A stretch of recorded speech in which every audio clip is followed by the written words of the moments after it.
पिछले 3-4 साल में लोगों का कई गुना पैसा बढ़ गया है। 5-10% का गिरावट बाजार में बहुत ही नियमित है। इससे अच्छी बात कोई हो ही नहीं सकती कि आप निवेश कर रहे थे और समय से पहले ये पूरा हो गया। सो वेलकम बैक टू निवेश का बड़ा सवाल।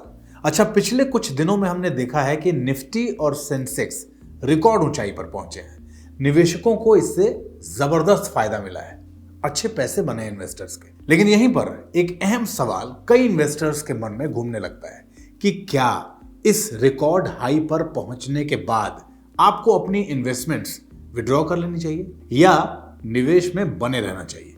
तो मन में उठ रहे इन सारे सवालों के जवाब आसान भाषा में समझने के लिए चलते हैं धीरेन्द्र सर के पास।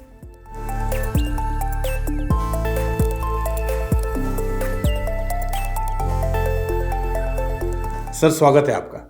आज सबसे पहले हम सब ये जानना चाहते हैं आपसे कि इस रिकॉर्ड हाई का निवेशकों के लिए क्या मायने है। क्या हम जैसे इन्वेस्टर्स को इसकी वजह से अपनी इन्वेस्टमेंट स्ट्रैटेजी को कुछ चेंज करना चाहिए क्या सर? मुझे लगता है कि बाज़ार का जो अभी पीक है उससे ज़्यादा खुशहाली आम निवेशकों के पास है, क्योंकि जो स्मॉल कैप इंडेक्स का हुआ है, जो मिड कैप इंडेक्स का हुआ है, वहाँ पे प्रतिशत जो मुनाफा है वो सेंसेक्स और निफ्टी से बहुत ज़्यादा है। और वहाँ पे कुछ लोग चिंतित हो रहे हैं कि यहाँ पे जिस रफ्तार से पैसा बढ़ा है, पिछले 3-4 साल में लोगों का कई गुना पैसा बढ़ गया है, वहाँ पे रेगुलेटर भी चिंतित है कि क्या कुछ इस बारे में करना चाहिए, क्योंकि उन्हीं small cap mid cap funds में पैसा आ रहा है, वहीं पे लोगों का पैसा लगा और अचानक वहाँ पे लोग घबराहट में अगर कभी पैसा निकालेंगे तो उसका क्या क्या रिस्क हो सकता है। तो लोग इसके बारे में चिंतित है, लेकिन आपको कुछ नहीं करना चाहिए। अगर आपका पैसा लंबे समय के लिए लगा हुआ है, आपका फंड अच्छा है, तो आप चुपचाप बने रहिए। अगर आप गलती से बाज़ार में आ गए थे और आप किसी मुनाफे पे बैठे हैं और आप पैसा अपना निकाल सकते हैं, कोई ज़रूरत है तो ज़रूर निकाल लीजिए। ये लंबे समय का पैसा नहीं है तब भी ज़रूर निकाल लीजिए। और अगर आपका पैसा बहुत ज़्यादा बढ़ गया है और आप कई सालों से लगा रहे हैं, तो थोड़ा सा पैसा फिक्स्ड इनकम में कर लीजिए, ताकि जब बाज़ार गिरे तो आप दोबारा लगा पाएँ और बाज़ार के गिरावट का आपको बहुत भारी अफसोस ना हो। अच्छा सर, क्या ये समय सही है अपनी इन्वेस्टमेंट्स को बेच के प्रॉफिट बुक करने के लिए? केवल 3 स्थिति में आपको अपना इन्वेस्टमेंट बेचना चाहिए। अगर आप किसी उद्देश्य के लिए पैसा लगा रहे थे और उतना पैसा इकट्ठा हो गया, आप सोच रहे थे कि 5 साल में आप पैसा इकट्ठा करेंगे और मकान खरीदने जाएंगे, डाउन पेमेंट का पैसा इकट्ठा करना है, और बाज़ार बढ़ने की वजह से वो 3 साल में ही हो गया है, पैसा निकालिए और मकान खरीदने जाइए। इससे अच्छी बात कोई हो ही नहीं सकती कि आप निवेश कर रहे थे और समय से पहले ये पूरा हो गया है। दूसरा कि अगर आपका इन्वेस्टमेंट ख़राब कर रहा है, अगर आप जिस वजह से किसी कोई इन्वेस्टमेंट कर रहे थे क्योंकि वो अच्छा कर रहा था, गिरता कम था, बढ़ता ठीक ठाक था, और वो अब करना बंद कर चुका है, और आपका उस फंड मैनेजर में या जो भी किसी कारण से आपका वहाँ पे विश्वास कम हो गया है, ख़त्म हो गया है, तो अपना पैसा ज़रूर निकाल लीजिए।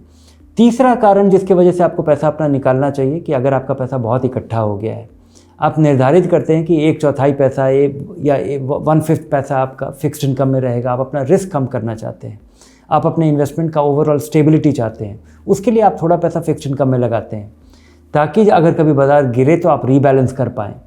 और इसका फ़ायदा उठाने के लिए तो आपको थोड़ा सा बेचना चाहिए, क्योंकि अगर आपका 100 रुपया लगा हुआ है इक्विटी में और आप इसको अगर चाहते हैं कि 1/4 या 1/5 पैसा अगर आपका फिक्स्ड इनकम में हो, तो आपको 1 लाख रुपये में से 20,000 रुपया निकालना पड़ेगा डेट में लगाने के लिए। और फिर बाज़ार बढ़ जाता है तब वो आपका 80% बढ़ करके फिर से 90% हो जाएगा, फिर आप बेचेंगे। तो ये रीबैलेंसिंग करने के लिए ही बेचना, ये एक जस्टिफाइबल रीज़न है और कोई नहीं। अच्छा सर, एक सवाल और मन में आता है कि क्या बाजार जब बढ़ रहा हो, तेजी से चढ़ रहा हो, उस समय इन्वेस्टर्स को क्या नहीं करना चाहिए? निवेशकों को एक चीज़ से बचना चाहिए। जिस तरह से बाज़ार बढ़ रहा है और लगातार बढ़ रहा है, हम काफ़ी बार लालची हो जाते हैं। हमें लगता है कि कहीं से भी उधार लेकर के भी, क्योंकि उधार लेने पे आपको ब्याज कम लगेगा और लगता है कि बाज़ार में इस तरह का रिटर्न मिलता रहेगा।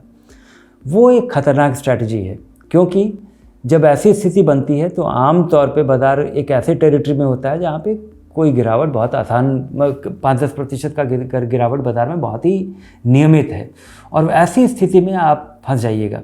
आपका पैसा उधार लेकर के कभी भी पैसा बाज़ार में नहीं लगाना चाहिए। आप देखें कि ये आपका पैसा हो और लंबे समय तक आपको इसकी ज़रूरत नहीं पड़ेगी। तो आज का एपिसोड खत्म करने से पहले वैल्यू रिसर्च धनक के एक दर्शक हैं, उनका सवाल ले लेते हैं। मिस्टर मंडल ये जानना चाहते हैं कि जैसे एक मिडिल क्लास परिवार अपने बच्चों की पढ़ाई, शादी ब्याह, अपने रिटायरमेंट के लिए पैसे इकट्ठे करने में लगा रहता है, वैसे ही आने वाली जनरेशन्स को सफ़र ना करना पड़े, तो आगे की पीढ़ी के लिए वेल्थ कैसे क्रिएट किया जाए और उसे प्रिजर्व कैसे किया जाए, ज़रा ये बताइए सर।